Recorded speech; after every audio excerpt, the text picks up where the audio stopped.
Hey guys, welcome back to the channel and to a brand new video series I'm doing here. If this is your first time seeing me, my name is Jeff, or I go by Hunted online. You may have seen me as a commentator in some of the Rematch esports tournaments. As friend looks to kill the remaining clock, plays it back into his own net, and we're tied after everything we just went through. What in the world was that? I've been playing and casting Rematch as the very first beta. I hit Elite pretty quickly after the game came out, just pretty much solo queuing. And I've noticed that a lot of people are struggling with sort of the basics of how good fundamental Rematch works. And a lot of people are wondering how they can improve, things like that. So I thought I would start this fun little series where we just kind of go through, we record all of our ranked games in our solo queue to Elite. And then we'll break them down, talk about, what went right, what went wrong, what, you should be thinking about, things like that. And I'm trying to kind of focus this series more on the fundamentals and the positioning and decision-making, things like that. It's less about mechanical skill. Like, I'm going to be limiting myself in this series for the most part. Maybe once we hit Master and we're getting close to Elite, I might relax some of the rules, but I'm not going to do any like ippy sliding, no blade shots really, even though I do think the blade shot is probably the one advanced mechanic, if you want to call it, that is worth learning. But everything else is pretty much, if you stick to the fundamental basic mechanics in the game, you can solo queue all the way to Elite and beyond from there. So anyway, since this is the first episode, we're going to kind of go over a couple of things. Let me jump over to the new account that I have, and we can get into that. All right, so here we are on this brand new, fresh account. You can see I've only just now hit level 5, which is enough to unlock ranked. I'm kind of surprised. I forgot how many games it takes to get to level 5. I had to play like 10, 15 games or so. I think maybe even more than that. But anyway, we've hit level 5, we've unlocked ranked, and before we jump in, we're going to go over just a couple of things. First things first, some settings. So just for the sake of the video, I am playing on PC. So this is on Steam, on PC. Some of your video settings are going to be a little different if you're on console. You're just not going to have nearly as many. But I'm just going to go down the list here, and we'll talk about a couple of things. So I need to change this. We're going to be playing all of our stuff on Central. It's just the best US server right now. So we're going to be playing on Central. Camera speed, I play on 0.7. This is obviously personal preference. I think the default one is a little high, and I oftentimes over-rotate my camera if I play on anything higher than 0.7, but you still want it to be high enough to where you can make quick adjustments. But again, personal preference on that. Everything else I leave default. Again, I think all of these are personal preference. You can mess around with it, but I wouldn't spend too much time on it. Just find something that's comfortable, and you'll get used to it over time. Camera FOV. I highly recommend you upping this all the way to 90. You may not have even known that this exists. It just will help you see so much more of the field. Definitely recommend put it on 90, get used to it as soon as possible. I play camera shake 0. I play camera shake off on pretty much every game that I play, so I'm keeping it off for this one. And then if we go down mini-map mode, I think the default is fixed. I prefer rotating. It's just a little bit easier to get your bearings with a rotating mini-map. Up to you, though, if you want to play with fixed or rotating. It doesn't really matter, whichever one's most comfortable for you. But just make sure you have the minimap on. It is so very important. We're going to talk about the minimap probably quite a bit in the series. I use it so much when I'm playing, so make sure you have that on. Minimap size doesn't really matter. This is personal preference. Just through testing, the minimap doesn't, like, you're not going to see more if you're higher up on your minimap. It's just kind of like blow it up a little bit more. I have some friends that play it on maximum size. I have some friends who play it on lower sizes. I just prefer to keep it on 60 because that's what I got used to. That's the default value, at least it should be. And then network performance, I'm going to keep that on just so we can make sure we keep an eye on ping for interactions and things. Video, so again, this is on Steam. I think if you're on console, you only have motion blur and maybe gamma. So the rest of this doesn't matter. Again, these are all personal preferences. I would say, full screen mode, whatever max resolution you can, max FPS is good. Now, I play motion blur off. It makes it much easier for me to tell what's going on. I think motion blur just kind of muddies the water a little bit, so I turn it all the way down. And then with the actual settings, I play on everything low. And I do that because maybe it's placebo, maybe not. Especially in the beta and early launch, it just kind of made the weirdness go away, or at least turn it down quite a bit. A lot less weird interactions, a lot more being able to see and tell what's happening with the ball. I would recommend playing on low. Again, you don't have to, but I think you should.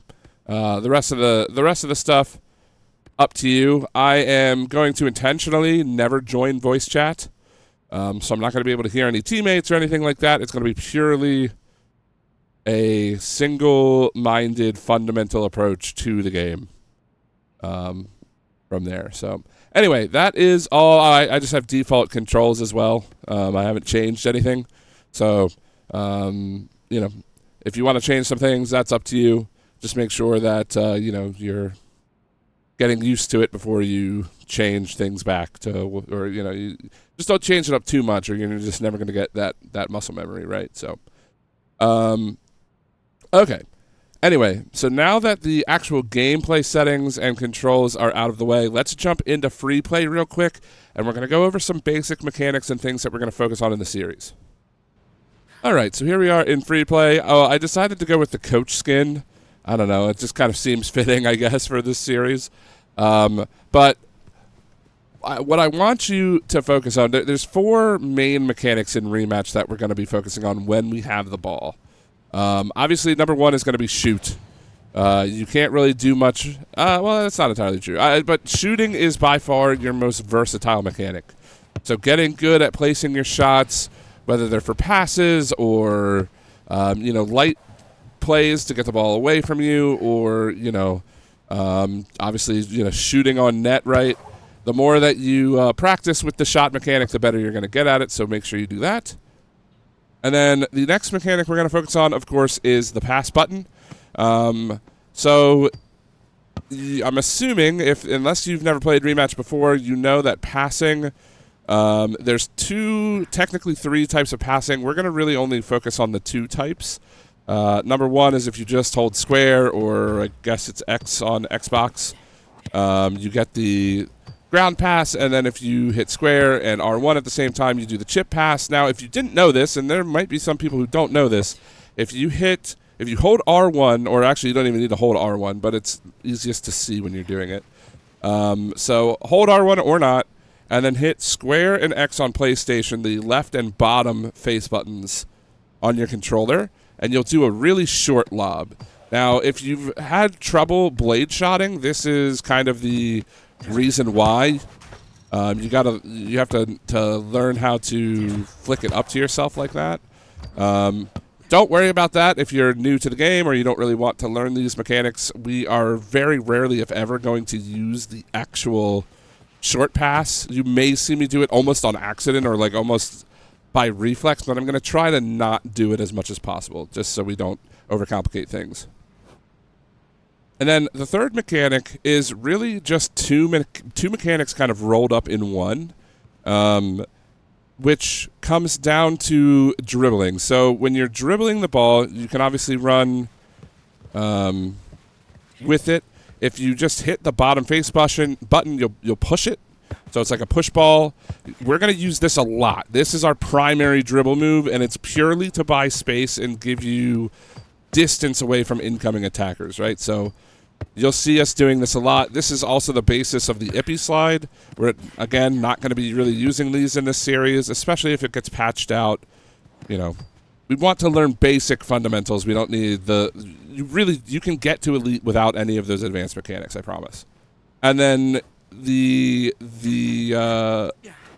dribble step, or whatever it's called, I don't know what they actually call it in the game, but the fast dribble like this, we are going to use this extremely seldomly. You'll only ever see me use it to buy a little bit of space from a defender really quickly. So Like if we're running down the pitch and there's a defender that's coming up alongside us here, you might see me run, and then backstep very quickly purely to get a pass off behind the defender. And that's pretty much the only times, or if I need to get room in a corner or something like that, I'm going to try to limit this as much as possible. I just don't think it's that worth it. You can practice with it. You can definitely make some moves, but as defenders get better and higher in the rankings, it just doesn't work as often. So don't worry about that too much. Get more used to using this push-through move. It is so much better for creating space and giving you an opportunity to make plays. And then the final mechanic while we have the ball is the rainbow flick. Again, this is going to be extremely seldomly used. I really think people it's a crutch for a lot of new players to try to use this rainbow flick to beat defenders. You really don't need to use it too terribly often. The only times you're really going to see me doing that is if I'm in a race with an attacker. Say we're both heading to this ball, and I'm going to get there just a moment earlier. I'll rainbow flick so I don't get immediately tackled, and that's pretty much it. You might see me do it every now and then to kind of create space, but I'm not going to be using it often, and I'm really not going to be using it as a move to beat anyone. And of course, you know, these are all just basics, right? I'm just going to show you that you can play extremely basically as long as you're playing properly and you can win games. But if you want to grind out these mechanics and learn the advanced mechanics, feel free to do that. I just don't, you know, if you just want to win and you want to play good, solid rematch, you really don't need to learn those. At least not right now. Maybe once you get higher ranked. So when we're off the ball in defense, we're going to be focusing almost entirely on positioning and less about taking the ball away from enemies. So you're going to, it's going to be difficult, but I'm going to limit myself to not really ever jab stepping like this to take away the ball, because you don't need to do it. And if you're not really great at it, or if you, you get overzealous with it, you're going to pull yourself out of position more often than not, especially with somebody who's good with some of those dribble mechanics. A lot of new players fall victim to ippy slides and stuff because they want to poke the ball away. If you just learn to track the attacker, stay in good, solid defensive positioning, it's much better than trying to steal the ball every moment that you have. But on the back of that, we're going to be using defensive stance a lot, and we're also going to learn to dive. The dive mechanic is very good, but also very difficult at the same time. It's very difficult to place yourself in a position against a good player to dive and block a pass, block a shot, things like that. We're going to use it when necessary, but a lot of our defense is going to come down to positioning and using defensive stance and, you know, extra effort that we save and things like that. And I'll explain more of that as we go. And then the final thing when we're off the ball but not in defense is we're going to talk about receiving passes or receiving, intercepting a ball or something like that. So if the ball is coming at you, we're going to talk about the different ways that you can receive it. So you have, obviously you can just stand there and let it hit you. You can receive the ball with defensive stance. And then, of course, you have the multiple ways of receiving the ball, whether you use the push ball move like that, or you use like the rainbow flick to receive the ball. And then, of course, we're going to talk about just touch passing as well. So anyway, I think that's about it. Why don't we go ahead and jump into our first placement matches? We'll probably do, I don't know, maybe 2 or 3 today.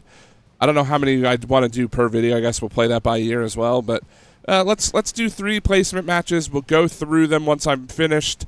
And yeah, I hope you enjoy the video. I hope you enjoy the series. Again, let me know your thoughts in the comments. All right, welcome to game number 1. So I've recorded all of our games that we played today, and we're just going to go back and talk about them. I actually have this cool tool that I have that we can like draw in different colors on the screen. We'll try to use that to illustrate some of the points. This is actually my second time recording this game because I went a little ham on the first one. I covered this game in like 30 minutes. I was pausing at everything. I'm going to try to not do that. I'm going to try to only pause where it's super necessary, or if I do pause, it'll only be for a moment. And we're going to try to talk about a few things each day. We're going to try to focus on just a couple of things. And I think today what we're going to try to do is we're going to talk about decision-making when you're passing the ball. So this is a good place to stop just for the first one. So real quick, let's go back right here. We're making this move up this way. I wanted to create space from the defender. That's why I used this dash move backwards, and now I have space. The guy overcommits to it. I've got space. This player down here on our team, let's put her in blue, she's calling for the ball, and I can play this pass up through here, but if we take a look at our options, we've got the pass here, or back to the keeper. Now, this is not a bad pass. It really isn't a bad pass to make. The only problem is you have to take into consideration where the defenders are. There's 1 there, 2 there, and you can't see them, but 3 is directly behind me here. So if I were to turn with this ball, and actually if we go back, let's delete this, and if we go back just a little bit, if I can see this person here, and my decision is I'm not going to make this pass, it's going to get blocked. So I turn around. I can play up to one of these 2 players right here, but I think better of it just because the defenders are a little close. So we opt to go, whoops, not in. We'll do yellow for myself, back to the keeper. It's safer. The keeper has more options, and the keeper obviously can pick the ball up and do whatever they need to do. So that is the decision-making we made there. And, yeah, I think that's what I'm going to do for today. We're going to just talk about passing. Because that was a big part of the day today, and any kind of like positioning things is where I'll sort of pause to talk about. So this one, just trying to make sure we don't hang on to the ball too much. I think that's going to be one thing that you should take away. Like one of the big key points if you want to get better at this game is don't hang on to the ball if you don't have to. A lot of people love to dribble. A lot of people think they can outmaneuver defenders. That one, unfortunately, goes through us. We almost get scored on because of it. But, yeah, just don't hang on to the ball. If you have the ability to pass the ball, pass the ball. So right here, I'm just going to buy a little space, find a player in an open area. We end up getting the ball back. And now here's another option that I really want to talk about that I don't see a lot of people doing enough of. So it's a turnover, and we have the ability to run into this ball, and that's exactly what we're going to do. We're on the ball here. I went just a little bit too far. I need to maybe find a different video player so I can scrub it a little bit better. I think VLC might have options. I'll have to look. But anyway, so here we are. Now we have the prerogative on this ball right here. This is our ball. It's close enough to us to where we can make a play. The defenders, though, both of these guys are coming at us to commit to this challenge. So we have 3 options. We can play this ball, well, I guess technically 4, but we're not going to count playing it back to the keeper. That doesn't count. I mean, in every situation, playing it back to the keeper is viable, and you should definitely do it more often than not. I'm just saying I'm not counting that in this. So option number 1 is to try to play this ball directly to this wide open man down here. Now, that's a little risky because, again, it can be easily blocked by the defenders, and we're last back. We have no D partner with us. If you look at the minimap, our closest ally is this guy. The other guy is all the way down here. Which is not great. So we need to be careful. If we get blocked, it could be potentially a 2-on-0 against our keeper. We don't want that. The next option is to try to chip it over them into space here for this guy to pick up. That's not a terrible option, but again, you run the risk of getting that blocked by the defender. And I think the third and safest option is to do what I did and just bang this hard off the wall into your attacker and hope they can pick it up. You're going to avoid the defenders if you get it off fast enough. You're going to have no problems. It's going to be played downfield, and even if your person doesn't pick it up, you're in position and you're not giving up like an odd man rush going the other way. So that's what we do, is we bang this ball hard off the end wall, and unfortunately our guy overruns it just a step. But, you know, we're able to find the ball again. Our teammate kind of baited me into a pass, then ran away from the pass. So we end up turning the ball over again. Got to play a little bit of defense. Make sure you cover the guy in the middle, and we get fortunate enough to where the guy makes a pass that we're able to cut off. But again, just can't seem to quite get out of the zone. Ball back to help the keeper with any kind of bounces like that. And now we're creating space. And as soon as I have that space made, I'm able to make the pass. I will say, I think I should have passed it to the near guy here. I should have just dropped it off to him. It's just a smarter play instead of trying to go all the way downfield, because this defender is out of the equation in the first case where I play it there. So bit of a mistake from myself. I got a little overzealous wanting to get the ball downfield, and now we have to play a little bit more defense. Again, covering the guy, number 5, and really number 2 if needed, but a good play by our teammate in the corner there, able to get it back to the keeper. And now we've got some space, and we've got the numbers advantage primarily. So this ball is ours to play, and we have a lot of stuff that we can look at, right? So let's take a look at all of our options before this turns into anything. So we have the ball here. We have a number of different options, but I'm going to point out 3 primary options that a lot of people will go for. Number 1, people will take this ball and will move up towards the goal and shoot or try to chip pass or something along those lines. That's fine. I think that can work out, especially if you have a good shot. And if you feel like you can get by this defender. Some people will also take it into the corner, but I kind of consider those both sort of the same option. The next option is to try to blast this ball into the box, either to this guy or around over to the player in the wing there. This player is open, by the way. This defender is just not in a good position. This defender is covering this guy. This guy's coming here, and this defender is covering this one. That leaves this person wide open. So that's an option. And then the third option, and an option I see way too many players do, and I'll tell you why. I don't think it's great, is to play this ball hard off the end wall and back down. And I don't like this because it gives the keeper and the defenders too much time to react and move accordingly to block the play, get in front of it, do something, take away the option of anybody. And I just don't like that, especially for the keeper. He gets that ground indicator where the ball's coming off the end wall, so he can run and stand right here, and he's just going to grab it, and your entire offense is done. So what I decide to do in this situation is I'm not going to give the defense any time to approach me. I'm not going to give this person any time to make a better decision on their positioning. I'm going to fire the ball immediately to our cross winger. It's a good pass, too, and that person boots it right in the back of the goal. The keeper could have made the save. He kind of got a little unfortunate, jumped. I think if we watch the replay, you'll see the keeper kind of like jumps over the ball. But this play is all on the back of good, solid, fundamental passing. Reading your options quickly, knowing when and where and how to pass the ball.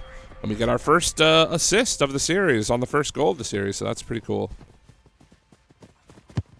Got a little bit of defense. This is I'm going to take the blame on that. I probably should have been covering that guy instead of the guy I was covering.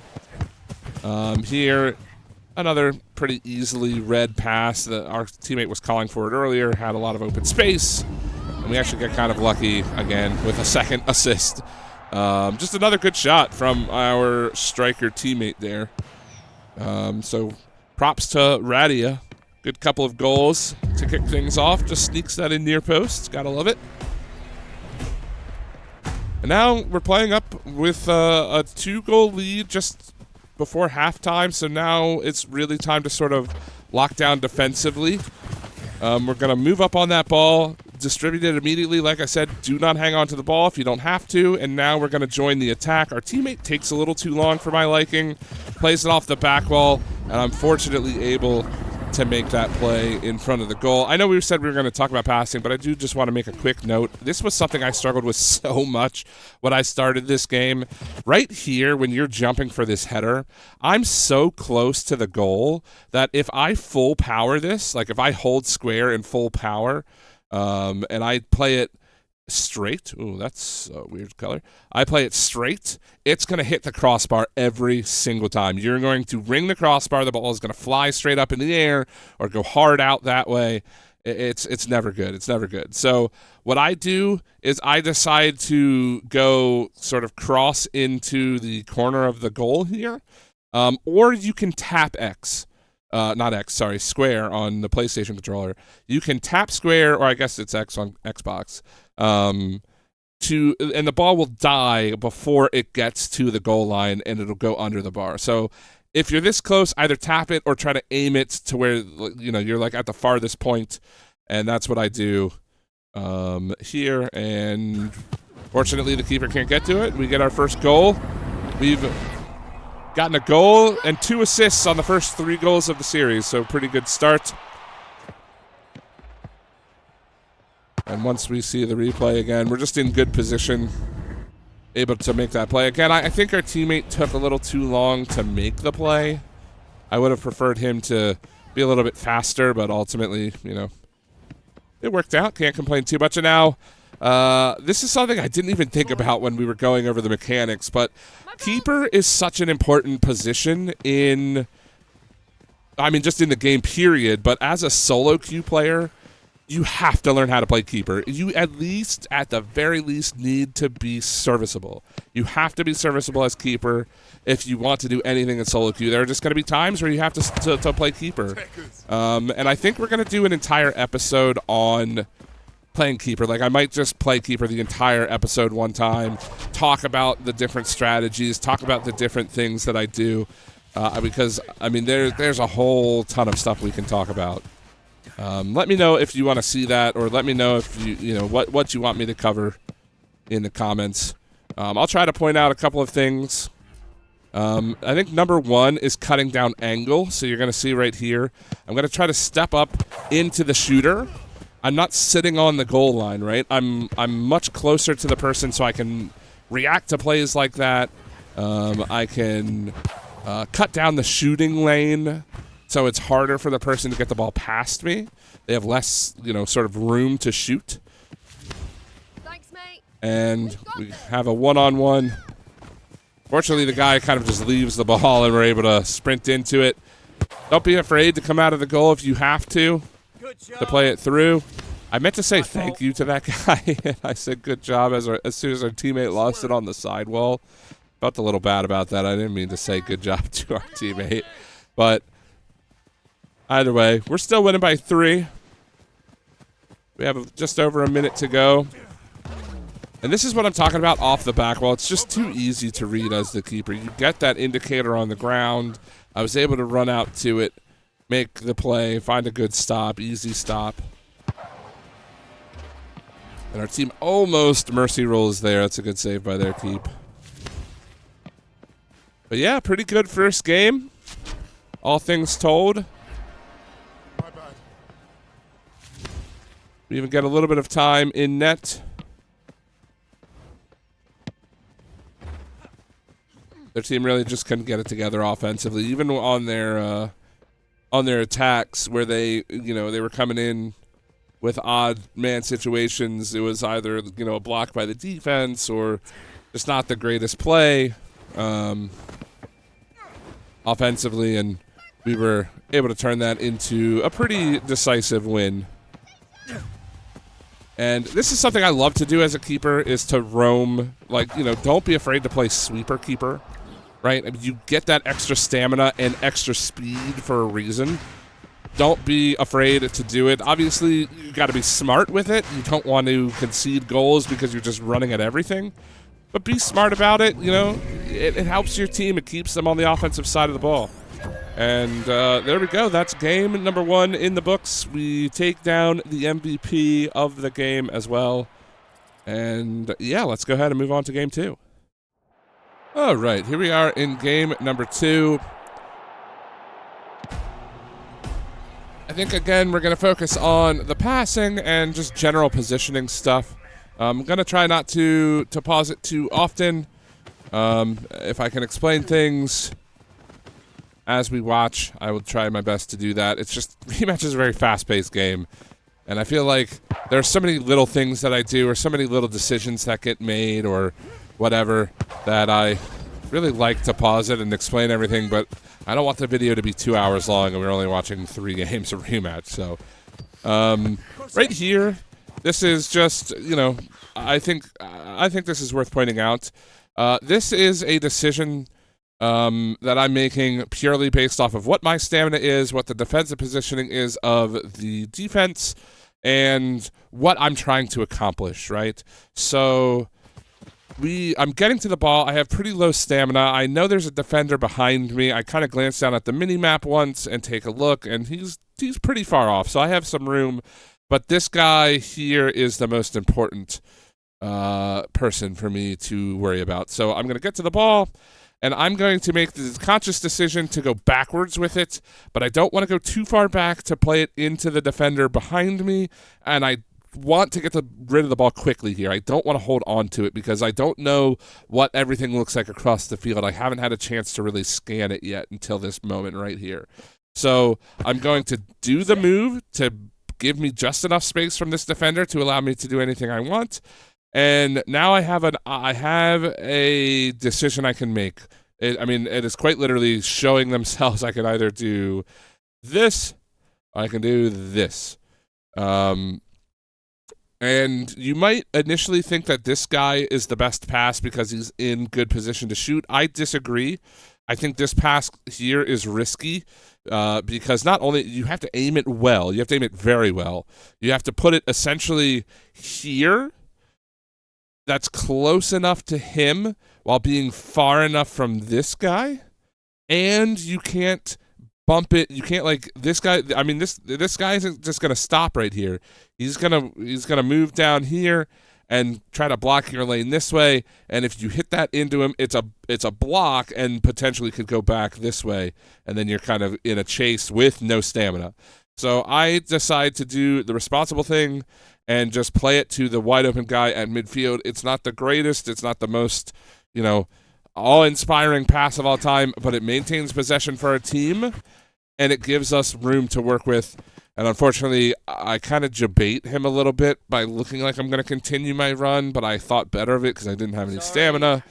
And I think he read that as me wanting to go on a run, but again, I just had no stamina. But either way, I think that's worth pointing out why I decided to do exactly what I did to make that pass. So now, defensive positioning. I'm happy with that guy taking that shot here, by the way. So you can see my defensive responsibility as we're moving down. I turn my camera. I don't see him, but I can hear him, and you can look on the minimap. I know that guy is there, but he is very far off in the corner. Even if he kind of encroaches onto this corner, I don't really care about that because this is a savable angle for the keeper. I keep doing this stupid highlighter. I don't mean to do the highlighter. If this guy is here taking a shot, it's a savable angle from the keeper, for the keeper rather. So I am now in need to cover the big bad attack right here, which is number 2. I don't want number 2 taking a shot from here. So the ball is going to go over my head to the guy I was originally covering, and now I'm going to do my best to try to make a block, use my extra effort, dive at it. I'm just a bit late, but as I said, the keeper's in good position, makes the save, and yeah, that's a small decision I had to make, and that's why I decided to shade to the middle guy. He's just a much more dangerous person there. Got a little lucky on that play. I probably should have been tackled. I didn't mean actually to do the quick slide. I just sort of instinctively held defensive stance for some reason there. But I mean, ultimately it worked out. I was able to get the pass over, get another assist, our 3rd assist on the day. Our team takes a 1-0 lead. So now, again, more defensive positioning. Make sure you're just shadowing a player. Right now, 4 is my responsibility. My responsibility is to make sure 4 doesn't get the ball. If 4 does get the ball, I'm supposed to be there to block any kind of shot or something like that.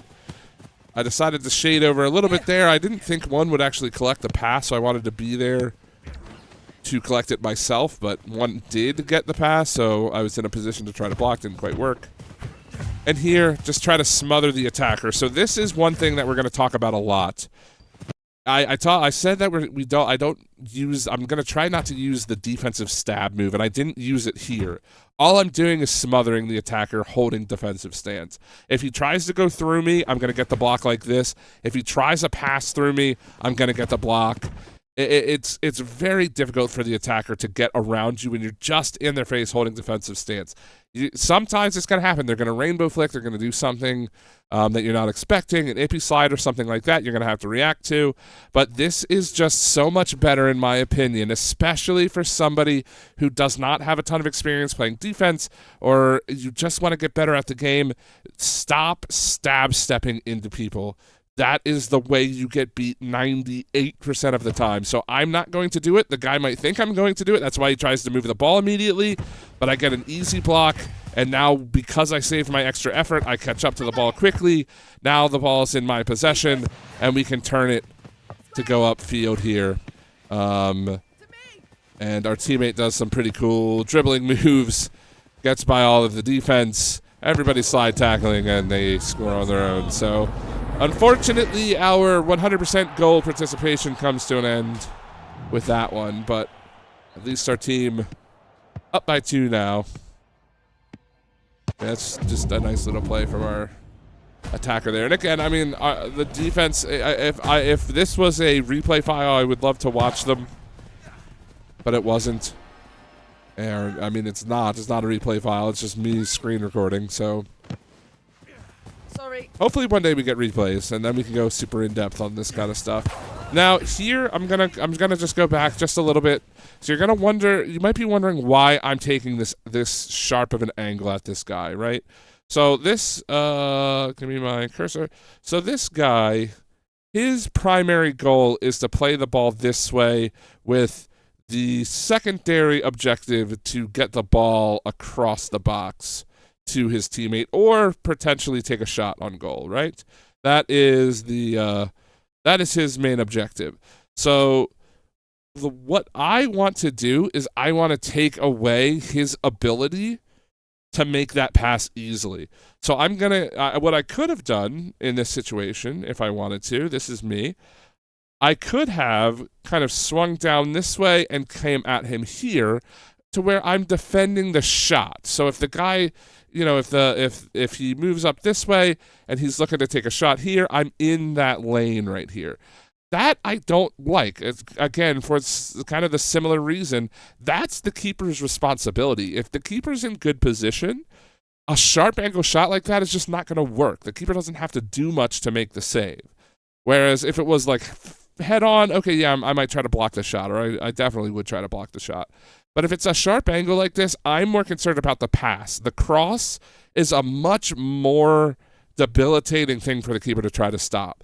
So I'm going to take this super shallow angle to where I'm not cutting off this line. Whoops. I'm not cutting off this line of shooting that he has. I'm not here. Instead, I'm cutting off this passing lane this way. So if he wants to make the pass, he's going to have to continue to slide down. He's going to have to continue to slide down. He's going to have to make a move back. And then that buys time.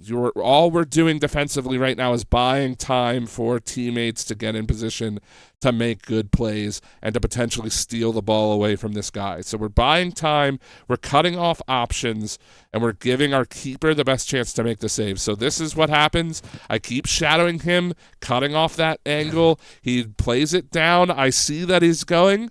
I can see that he wants to shoot. So I'm going to burn my extra effort trying to get the slide tackle block. If I get it, it takes all of the pressure off the keeper. If I don't, I still don't mind it because the keeper should have this position, and I just miss it. I don't know if I can slow-mo this. I probably can, but I just missed the slide tackle block. I get the extra effort off, and it's, just so close. But the keeper makes the save, and we get out of that without conceding a goal. So that's my reasoning for cutting off that angle the way that I did. Now this is a little awkward, and I decide to go backwards. I should have gone back to the keeper, but I kind of, I don't know, I was between two minds and just decided to do something there. But I used that rainbow flick to good space creating effect. You saw me go backwards with it. There was a reason for that, so I didn't get obviously immediately tackled, but also so we can just maintain possession.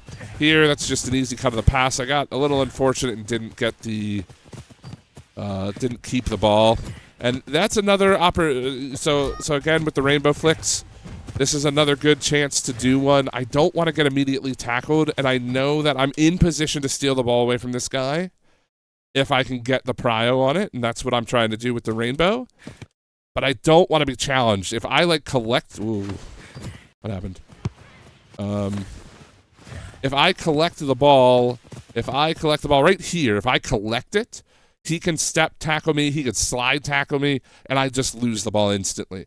If I'm rainbow flicking, I at least have a chance to potentially run towards it if he doesn't get a mid-air block on it, which will happen. People will get those, but it's much less likely than him just running into you. And now the obvious play is to go back to the keeper. We were getting swarmed there by the attack. Let the keeper deal with it. He's got the tools much more than I do to make a decent play. So still have a 2-goal lead. We're just kind of hovering, playing a little bit of defense, trying to be an option for the attack to use us.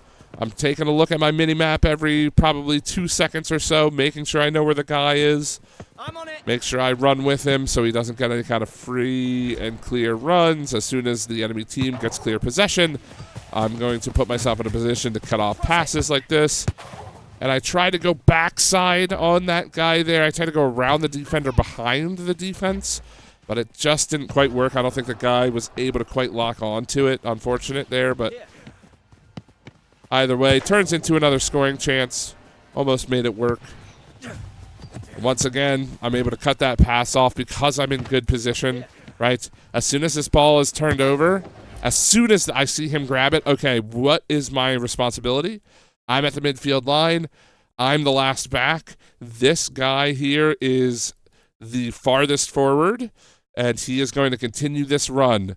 So my responsibility is to eliminate this guy from contention, or at the very least get to him as the ball is arriving so we can make a play and potentially force a turnover.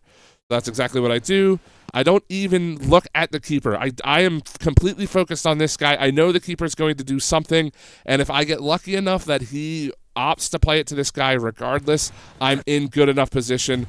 Burn that extra effort that we've been saving, and we'll get to that ball easily. That was a no-look header to a teammate. Fortunately landed on him, but he couldn't just quite turn that into a goal-scoring opportunity. Still, we're covering this farthest guy forward. Don't want to give him a free look at the keeper from up close. Even if they continue to dribble. There's nothing I can do about this, by the way. This is just a blown coverage from our team. You can see all three of them there. I could have shifted a bit more central, but I don't even know the guy's really there. I know he's over there, but I'm more focused. As soon as I turn my camera here, it looks like he's covered. And then my teammates immediately abandoned the coverage. You see, I don't know where this guy is going. Like, I have no idea. Like, this guy here, I don't mean to pick on this Chrome Flame guy, but I have no idea what he's doing. He's just off in no man's land, and that's why this guy is so far open. Is he lagging out? No, he's just playing downfield. He just expected a turner. I don't know. That's incredible. But Ercole said thank you. Well played. So I celebrated with him. We got a goal while I'm not looking. And there we go. It's another 3-goal game. And then this is pretty much the end of the game. I think the enemy team, right off the kickoff, I think they own goal. Or he tries to. He bounces off his teammate and then they own goal. So there you go. That's game 2 in the books. A 4-0 win. We've scored 7 goals in the first 2 games. Well, I haven't scored. I've scored a goal.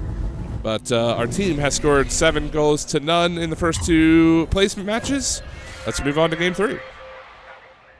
Okay, so here we are at game number 3, our last game of the day. We're 2-0 in our placement matches so far. And we are going to kick things off with the ball. So on the kickoff, you need to be careful. You don't want to be challenged immediately, especially because you're going to be last back. So make sure you use all the space that you have. Feel free to go back to the keeper if you need. And if a teammate can get open, pass it. Just make sure that you're not, don't be foolish with it. Don't try to be the hero. Play back to the keep if you have to. Sorry. Just maintain possession of the ball. It's much better to do so than trying to make a big play. And again, we're going to be playing more defensively, just kind of how the play style goes. We get that ball back to us and just going to try to chip it on forward. Their defense wasn't great in this game, if I remember right. They definitely let a lot of long balls kind of through them. We're going to try to take advantage of that. And now here we're in a bit of a tough spot. So again, we're trying to cover the big plays there. We actually get our first shot block. Our first real shot block. And right here is where you can see I have two guys essentially covered. They're not really playing this super well. I mean, Prio is a thing in this game, right? I mean, Prio is Prio, and they're probably going to get Prio if the pass is good enough. But I'm at least in position to where I can get a shot block if I need to. And now the ball comes in. I step through it, get that block, and our keeper was fortunately able to gobble up the rebound. So good defensive positioning they had. Their keeper actually left. I think he crashed or something. Something happened. So right now it's a 5-on-4 in favor of our team. But it's funny because I think this is really where they get their best, they have their best offense.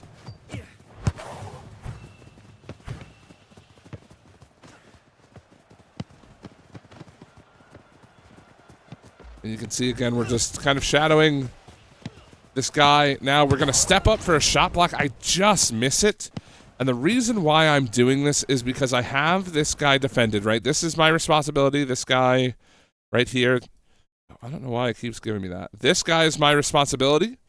I'm going to make sure that he cannot get any good shooting lanes. So I'm going to continue to cover him. And now I see this guy extra efforting, okay? So this guy is using his extra effort to push the ball this way. It's very hard to control the ball sprinting into it and do something immediately as somebody approaches you. So I see him doing that. He's putting himself in a vulnerable position, and I am within range to quickly cover the ground and get in front of this play. So that's what I decided to do. It's risky because this guy is now going to be open. But this is a risk that you have to calculate in your mind. Is this worth going out and trying to block the shot or block the pass? Remember, if I don't do this, our teammate is beat here. This guy has a free reign to come in and dribble your keeper or shoot the ball or something like that. So I make the calculated decision that it's more beneficial for me to try to get a block. Unfortunately, I just don't do it. But it doesn't come back to bite us anyway. We had a teammate help cover with the header, so well done to them. But you'll get a lot of blocks that way if you do what I just showed you there. Unfortunately, I just missed on it. Now, again, our responsibility is to cover that number 3 who's kind of streaking down. You can kind of see him there. He's pretty far away, so I'm in decent position. You see me kind of glance at him there for a second. And this is what my thought process here defensively is. I'm in good enough position. So I'm sitting here. I'm in good enough position to quickly make my way out here to this guy if the pass comes across. But I'm also in good enough position to float back here and help this way. If this guy, like if our teammate right here gets beat by like a flick over the top or a nice dribble move and the guy gets around and now he's got a chance to shoot, I don't want him like blade shotting from the corner of the box on our net. So I'm keeping myself intentionally spaced from this guy here and this guy, and I read the play as soon as it happens. I see him get by our teammate, so I instantly turn, I charge, and I jump to make a shot block. Our teammate gets a sliding tackle, and it goes underneath me, so we don't get another block. But it works out in our favor regardless. Our keeper's able to pick it up. Good play from our teammate to do that. We turn it into a Scoring chance. Nice block by the enemy team. Keeper makes a good save. I think at this point it's still 5v4. I don't think their other player has rejoined yet. Yeah, it's still 5v4. It remains 5v4 for a little while. It does go back to 5v5 for the rest of the game. I think it was still tied when it went back to 5v5. So I don't think we even scored. There's a good block. That one's just reading the play. Now create space, find a pass. I think our teammate might have thought I was going to continue the run. I am going to fully just retreat to get back into defensive positioning. I don't want to risk our team not playing defense.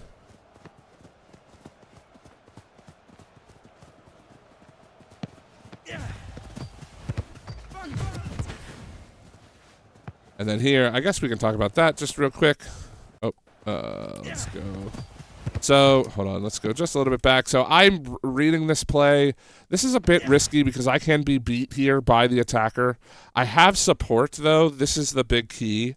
If you look at the mini-map, right, I'm here, and I'm moving this way. We have support by our teammate right here. So even if I get beat, our teammate should be able to help. So I'm just going to burn the extra effort I've been saving to try to beat this guy there. I make the stab play, and I get the pass off. So it works out in our favor. Keeps us on the offense, and we get a nice goal-scoring chance, but another good save from their keeper. And that's, again, those are split-second decisions that you just have to be able to make on your own. You have to... You have to see the play develop in front of you and make that quick decision, that snap decision. Am I going to push up and try to make the play here? Should I fall back? Should I let the guy run into me? And there's a whole slew of pros and cons to all of those decisions. This time, our teammate gets beat there, almost turns into a goal for their team. But again, fortunately, our keeper able to make a nice save. And we do score. So I guess we did score on the 5-on-4. For some reason, I thought it was 5-on-5 when we scored first. But yeah, a little unfortunate that we score with a man down on the enemy team. But as soon as we load in, they've got 5 back yet again. We are playing 5 aside once more. We're going to float back again to try to cover this guy defensively. There's only 2 minutes left. I'm going to be aggressive. Now, this is a bicycle kick, or not a bicycle kick, an overhead kick that I'm doing this instead of trying to head the ball to myself or control touch it or anything like that. Because, number one, I don't want to lose prio here, and taking a shot as soon as I have the lock on the ball is going to give me the best possible priority, especially because I'm extra efforting. If I head it, there's a 50-50 chance I lose it to the attacker, and if I wait too long, then he can easily beat me in a prio battle with any kind of controlling touch. Really, any touch at all he beats me on, which is why I decided to do the kick animation. As I'm running towards the ball, I'm deciding where to go with it, by the way. So I see this passing play developing in front of me. I see this, okay, the keeper might decide to play it to my guy. I'm going to shade over towards him. Here comes the ball, and now I'm sprinting towards it, and you see me instantly turn my camera up. We have a player wide open, and I'm going to do my best to hit him with the pass. Lands right at his feet, and we get our second goal out of the whole thing. So yeah, a couple of reasons why I decided to go with the overhead kick there instead of any kind of controlling touch. Yeah, all the reasons that I just listed. I had to get the ball to our teammate as quickly as possible, get it out of our zone as quickly as possible. Pretty much almost exact same reasoning there. That time I didn't really have a target. I was just trying to play it away. Our teammate was there, but he couldn't quite get through. Cross it. Back.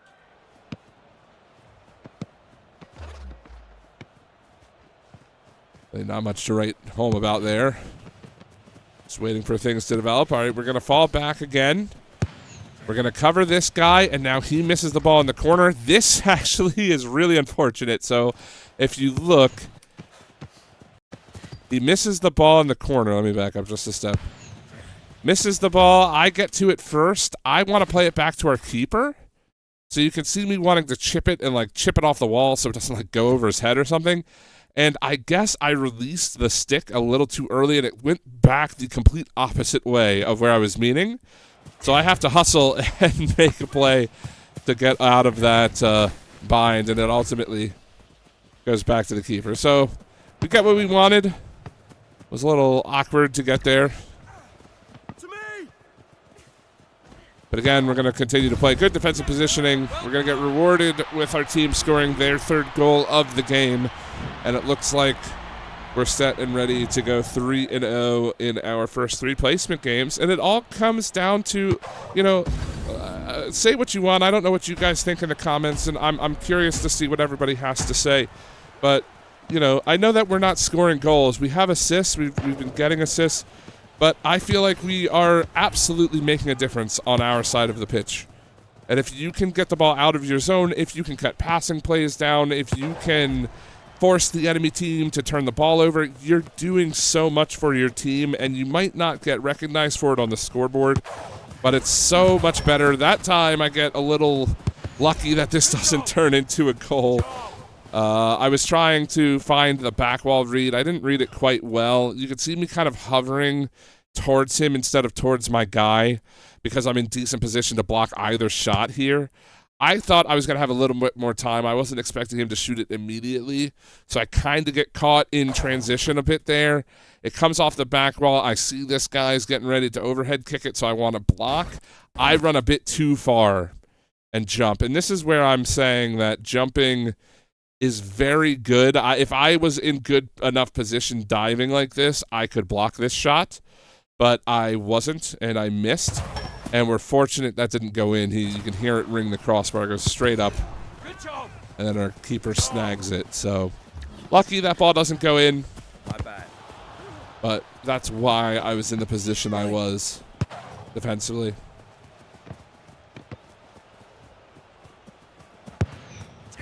Again, another long ball that I'm just going to play forward. Really, it's time burning now. We just need to kill off the remaining 10 seconds. Don't let them score 3 goals. You can see our entire team. I was laughing at this while it was happening. Our entire team is chasing their keeper down. And just for insult to injury there, I get the block. Our teammate doesn't score those, so we don't get an extra assist at the end of the game. But that's it. That's our 3 games. We get the MVP yet again. We're game number 3. And we go 3-0 on the day. We didn't even concede a goal in our first 3 placement matches. We won, 3-0, 4-0, 3-0. So that's 10 goals, 10 to 0 today. That's a pretty good start. But that's going to be it for the video. And, yeah, I'll see you next time.